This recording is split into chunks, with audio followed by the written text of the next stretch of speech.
Parents, today we're diving into a trend that's captivating teens. It's called the blind box craze. You might have heard of Sunny Angels, Smiskies, Labubus, or Pop Mart's Dimu and Molly figures. These collectible toys come in sealed packaging, adding an element of surprise to the unboxing experience. You might be thinking, what's the appeal of these mystery toys, and why are teens and even young adults so drawn to them? There are a few reasons why blind boxes like this have taken off. First, there's the thrill of the surprise. Opening a mystery box activates a small dopamine rush. It's exciting, unpredictable, and it gives a small sense of accomplishment. Second, there's social sharing. Teens post unboxing videos displaying their collections, or they trade with friends, making it a community-driven activity. Third, it's a rarity or exclusivity. Some figures are ultra rare, which makes them more desirable. Limited editions can resell for 5 to 10 times the original price.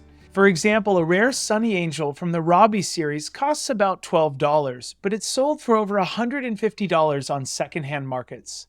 Fourth, there's an aesthetic appeal. These toys are designed to be cute, unique, and photogenic, perfect for social media posts. And last, there's the FOMO. The fear of missing out drives repeat purchases. Everyone wants the rare piece or to avoid feeling left out. But here's where it gets tricky. Blind boxes walk a fine line between fun and gambling. Now, parents, before we dive into how blind boxes can create a gambling-like habit in kids, we want to tell you a little bit more about how you can learn each week at our smartsocial.com parent engagement events. Remember that we host 50+ live online virtual events each year on major social media topics just like this that can help to keep your kids safe on social media so they can someday shine online. You can learn more at smartsocial.com about some of our next events that'll help you with screen time safety, dangerous challenges, disappearing messages, video games, and a whole lot more. Now, back to blind boxes.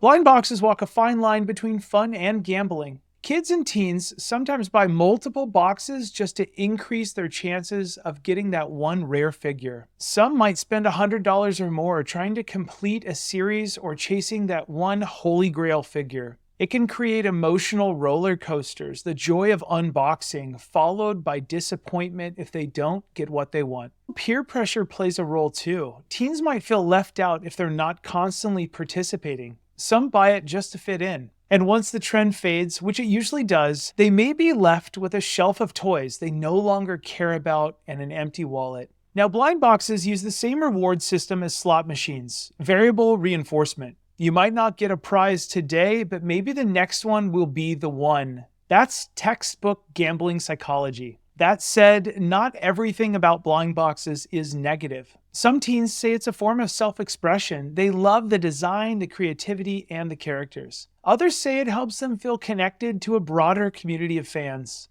And for many, it's a nostalgic comfort. Collecting toys lets them revisit childhood joy in a stressful world. If approached with awareness and limits, blind box collecting can be a harmless hobby. So what can parents do? Talk with your kids about how these products are designed to keep them coming back and buying more. Help your kids budget and set spending limits with a clear plan. And encourage your kids to reflect. Are they buying it for joy or just to keep up?